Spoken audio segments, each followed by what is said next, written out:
Welcome to our live stream here at CSL Greater Boston, where we are sporting our Easter bonnets. And so we will see that we are filled with absolute joy and creativity all around us, as there is an amazing thing going on here. And I have to show you mine as well. So thank you, and our message will begin. Go ahead. Okay, well again, I will say good morning everyone here. My name is Reverend Ed Tansey, and I'm one of the senior ministers here at CSL Greater Boston. And I welcome our congregants here this morning, and I also welcome our live stream viewers to our Sunday morning talk to you all the way from beautiful Cambridge, Massachusetts. So your continued support of this live stream ministry is greatly appreciated, and you can donate by going to cslboston.org and click the donate button that is on the bottom left of the home page. So the 2017 theme of all of the Centers for Spiritual Living is values-based living. And this month's theme is spiritual living through transformation and evolution. And our talk topic this week is the science of Christ, a metaphysical interpretation of Easter. Yay! Thank you. So this is now a very, very special season and celebration for so many people and from so many different faiths. Jesus was celebrating Passover, a Jewish holiday. Christians celebrate the resurrection of Jesus. And for us, as religious scientists, I quote the following from Ernest Holmes. Jesus was not the great exception. He was the great example. As the human gives way to the divine in all people, they become the Christ. So what does this mean? What does this actually mean? All the things that Jesus did, and all that he accomplished, all that he was able to accomplish, could be done by anyone. Could be done by anyone. Because each of us, I'm seeing some eyebrows go up, each of us has that power. Each of us has that ability. Each of us has that potential. Just like Jesus did. Just like Jesus did. He is an example to all of someone who walked and lived from that heightened God consciousness. He was deeply rooted in the truth of the divine and the truth of his being as being one of the same. He so truly embodied that he was one of God. And I believe that we have that power inasmuch as we believe that, and that is the degree, pay attention, that is the degree that which we believe that which we can do the same as Jesus did. Believe, embody, and use. Think about that. Believe, embody it, and use it. You know, the mystical traditions hold that any person who deepens their path of awakening, deepening their path towards the full realization of their oneness with the divine, and realizing that that is their identity. That is their identity, will in some way personally live the various stages of the story of Jesus. And these steps that one takes, these steps lead each of us, or each person who decides to go on that path, leads them to the realization of the Christ truth, and again, the truth, capital T, of their own being. So, Jesus' story, our story. So I believe that we have all had a divine birth. Each of us are made in the likeness and image of the divine. And each of us uniquely express in our own way the qualities of God, the qualities of our higher power, whatever you want to call it. Every time a baby is born, every time a baby is born, it is a new expression of God. It is a new expression taking place at every birth, at every birth. Indeed, we have all had a King Herod figure as being some part of our life. You know who King Herod was? It was a person who tries to squelch our creativity and our divinity. And someone who would have talked us down, one who would have minimalized us. And someone in response that we fled away from, or we fled within. A King Herod figure. And I am sure we have all had years of wandering in the wilderness. For me, wow, boy, did I wander in the wilderness. It was a time when I questioned my purpose. I didn't understand myself. I was confused. I had little idea of why I was here. And I'm not exaggerating. I relate the wilderness to my consciousness. I walked around so confused, so confused in my consciousness. You know, it was not a happy place for me to be because I didn't know what to do, how to do it, or where to do it, because I didn't understand. It was a consciousness of such unknowing, such unsettling. You know, I really felt that my life's purpose was so buried with all of my confusion. I was in a very deep fog. So that was my wilderness in my consciousness.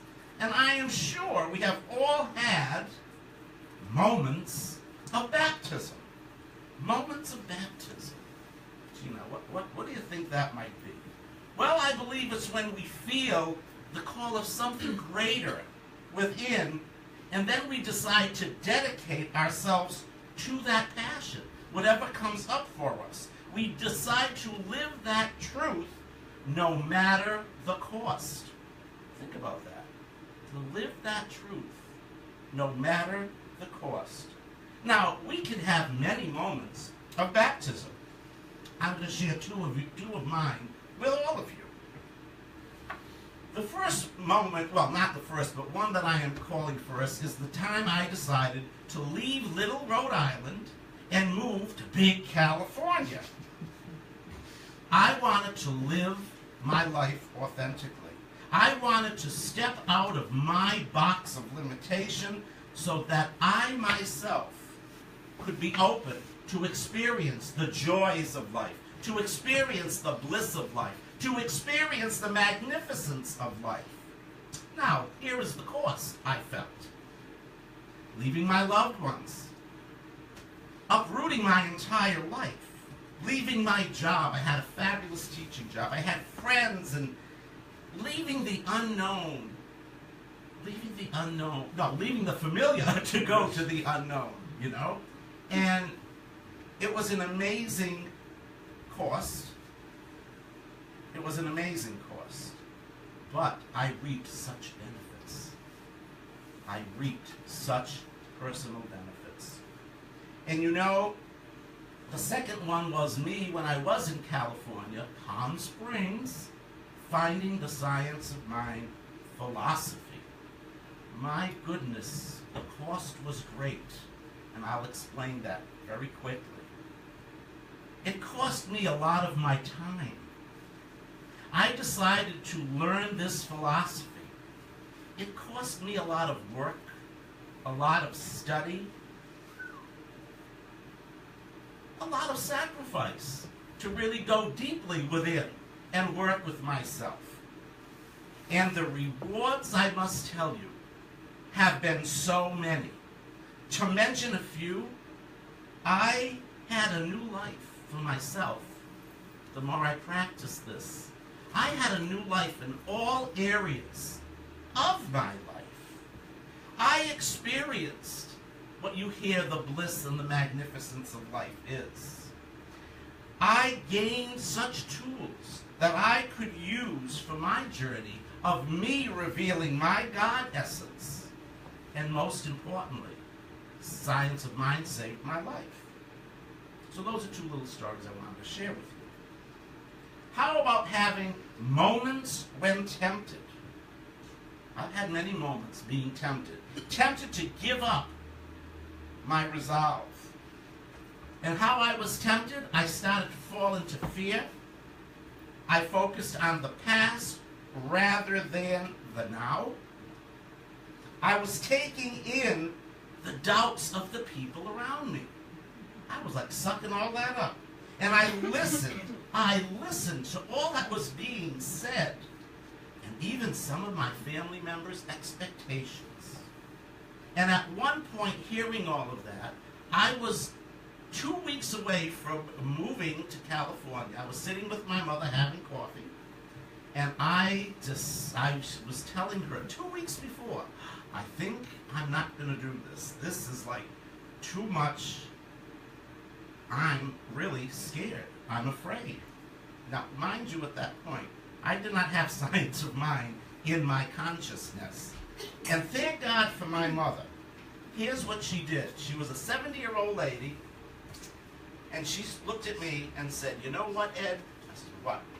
She said, "You have to go to California." She said, "You don't want to be sitting at this table in a few years saying to yourself, I wonder if I went, what my life would be." She says, "You're a winner the minute you step out of this house and begin your journey to go to California. Even if you come home in a month or a year, you will have tried it and you are a winner for doing that." So my mother was a gift beyond measure. Phenomenal lady, so I thank her daily. Believe me when I tell you. So I bet we've all had this. Betrayals. Oh. Betrayals from people we love, from our family members, from our friends, people who have died. That could be looked at as a betrayal for leaving. People who've just left. Betrayals of confidence. Think about it. Betrayals of confidence. A time when we felt so alone and that everyone was slipping away and we had really no one to turn to. And I bet we've all had this. Crucifixions. Where's the cross? Crucifixions. There was a time when we were dying to our limitations rather than dying from them. One more time. Let me repeat that. It was a time when dying to our limitations rather than dying from them. One more time. This is when we dissolve our old patterns, our old ways of thinking and beliefs, instead of letting them control us. And we replace those old beliefs, these old patterns, you might have heard them called the old tapes, that do us no good, and we replace them with positive thoughts, positive belief, tapes that lift and uplift us and nurture us. Yes. Yes.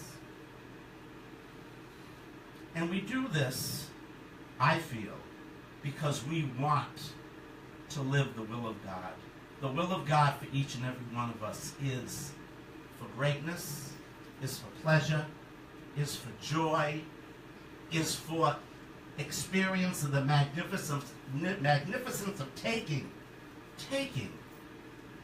our first breath in the morning, stepping out of bed, being able to be full of life and full of blessings and miracles. That is the will of God for all of us.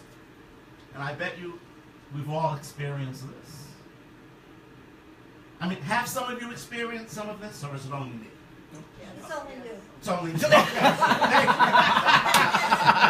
Okay, nice way of getting out. No, but really, I mean, this is something. So how about this one? Like the bounce? Resurrection. Resurrection. And this is really, I feel, a time where we're able to recommit.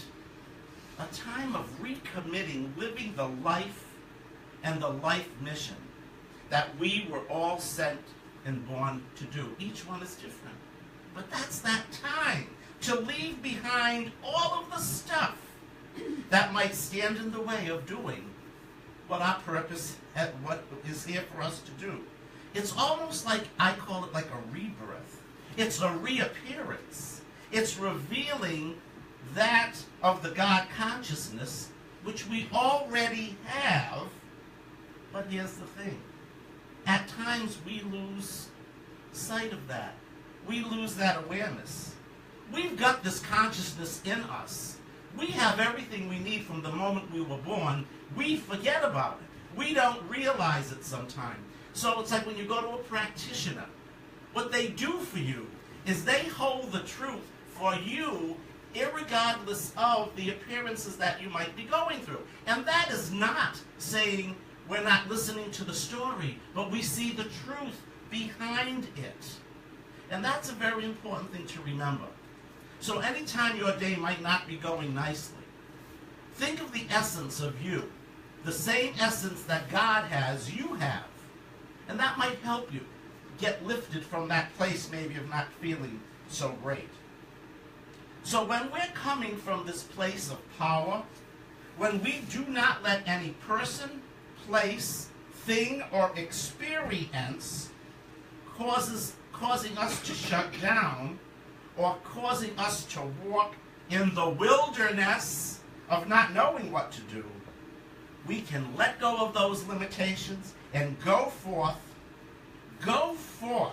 with that power and that strength so that we can experience the resurrection, so that we can experience that recommitting to ourselves, because we know who and whose we are. And then by the grace and the power of renewal, it automatically uplifts us. It uplifts us. It rewoven our lives so that we can be born again to that new level of frequency, that new level of vibration, a new level of having the awareness more and more so of the higher God consciousness that we always have within. And really, it all has to do with our consciousness. It all has to do with our perception. So with all that I've shared with you, taking these steps opens the way that is so beautifully stated by this Ernest Holmes quote.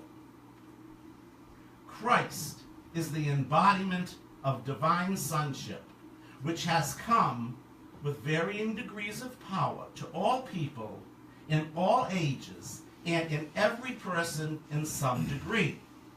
Christ is a universal presence. Thank you.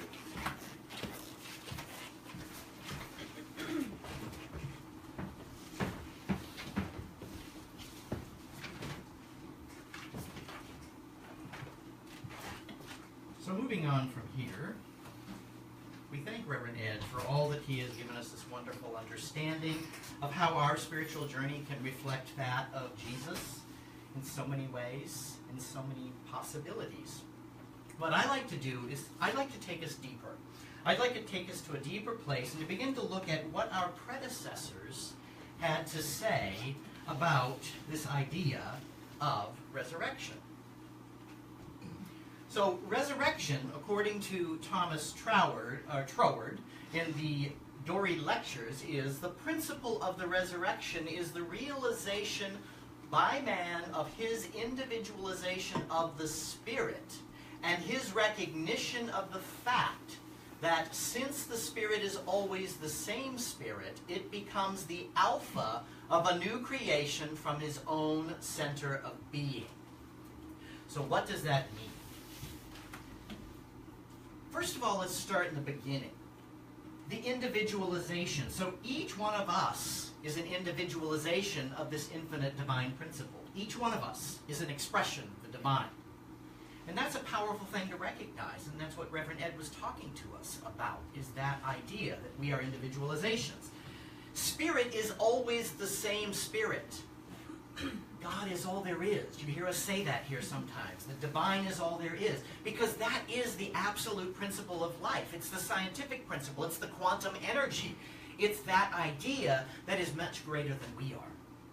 But we are a part of it. Therefore, we experience all of that greatness in ourselves when we do the things that Reverend Ed talked about. Reconnecting. Going through our trip, our journey, on the Jesus journey, really, in our own way. So these are great things to know. And then I love the last part because it's talking about that the alpha, or the beginning, is taking place at the center of our own being. It's always happening. Creation is always going on, individualized in each and every one of us. We are always experiencing creation because we are co-creators with that infinite source. And so as we connect with ourselves, and we connect with who we are and whose we are, we can better move forward into a greater life, a more full expression. So this is the power of going within to touch the indwelling spirits, indwelling presence, excuse me. So what I'd like to do now is to actually metaphysically interpret one of the familiar ones for the Christian tradition, and that is Matthew 27, verses 2 through 6. So I'm going to read it to you. And behold, there was a great earthquake. For an angel of the Lord descended from heaven and came and rolled back the stone and sat upon it. His appearance was like lightning, and his raiment white as snow. And for fear of him the guards trembled and became like dead men. But the angel said to the women, "Do not be afraid, for I know that you seek Jesus, who was crucified. He is not here, for he is risen, as he said." So let's look at this and break it down in a metaphysical idea. So let's start with, first of all, the stone being rolled back. The stone being rolled back by the angel is causing great fear in the guards. Our overwhelming fears that keep us from moving the stone of our limited ideas out of the way. Think about that. How often have we let the stone stay there because we felt safe? Right? So we roll away that stone despite the fear. The angel's presence represents the inner presence of God that wants to reveal the truth to us and as us. But we got the stone in the way, right? Can we experience that when we have our blocks up? No. We limit that. So again, we come to that idea of rolling the stone away. The guards falling like dead, to me, is like when we're paralyzed in fear. Anybody ever been there? Paralyzed in fear? Something comes up and it's like, you got to make this change, but it's like, I don't want to do that. I know that I got the calling to be a minister 2 times, and until the cosmic 2x4 put a big welt on the back of my head and I started listening, I was like, this is not a good time, this doesn't work right now, right? So the fears become more than just paralyzing, they become limiting. And they limit our experience, our fullness of life. And when we live small, does that make any difference, or does that show the truth of the divine when we live small? No. Living big and full, that's when we're living to God's will, as Reverend Ed said earlier, to God's will. So when the angel says the tomb is empty, that Jesus is not there, when the stone of our belief is rolled away, it reveals that the fear, the lack, or the limitation is no longer there. Have you ever noticed that when you get beyond, or you choose to move through the darkness, that you absolutely find a blessing in that? Anybody ever been there? When you're willing to take that chance to move yourself up to that next level?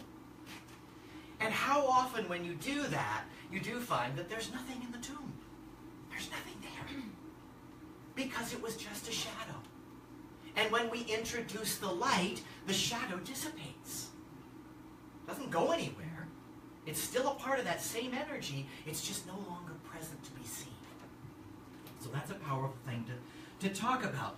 And then Jesus being risen is really our transcendence from a limited belief into the fullness of life.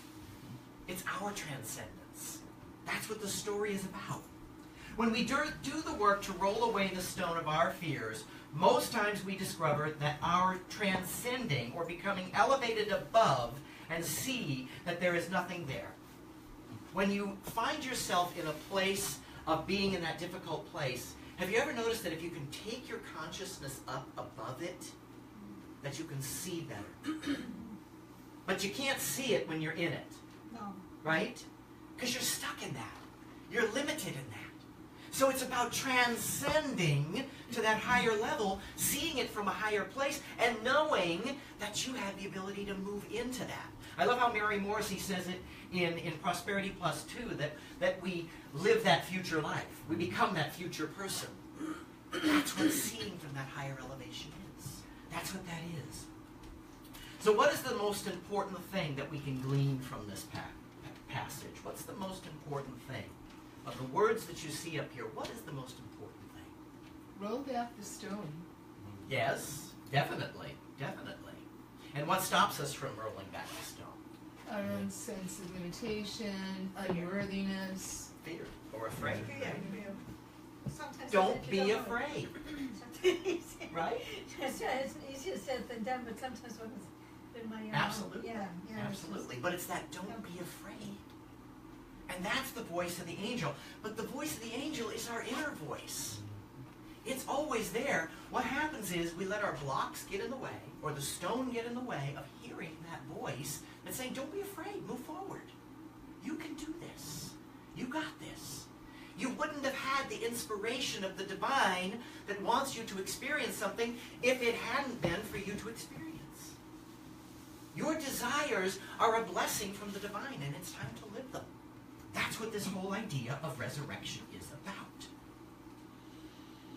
So our call today is to roll away the stone of our limited belief and open to let Spirit into our lives. The divine inspiration, the divine spark, the higher, the most beautiful expression that we are, which you already are, but you can always be more. So we are always perfect, whole, and complete right where we are. But we always have the opportunity to go higher, to go fuller. So we transform and transcend into the being of love that we are meant to be. The being of love that we are meant to be. And that's an important thing. And we do this by saying, and please share with me in our affirmation, I raise my life, I raise my life in the name of love. Let's say it again. I raise my life, I raise my life in the name of love. And that's from Reverend Dr. Kathy Hearn, the Dean of CSL Schools for Spiritual Leaders, San Diego campus. So we thank her for that. Namaste. Namaste.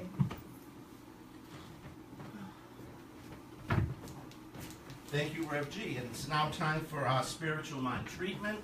So if you feel comfortable, just sit back in the chair, close your eyes, and begin breathing deep, gentle breaths into that inner sanctuary, the center of our being, the place of quietness, the place of love, the place of nurturing, the place of security. And as we breathe in all the love that the divine is, and exhale all the love that you are. And as you are doing this, relax yourself more and more and clear your mind of any mind chatter, any thoughts that you might have had before entering this sanctuary, because they'll be there later. Just let it go. Let it go.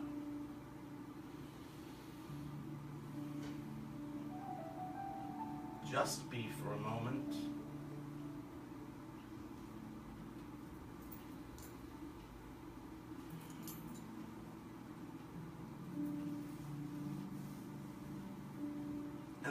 purpose of this prayer this morning is that I know that each and every person in this sanctuary this morning rolls away the stone of any limitation that might be present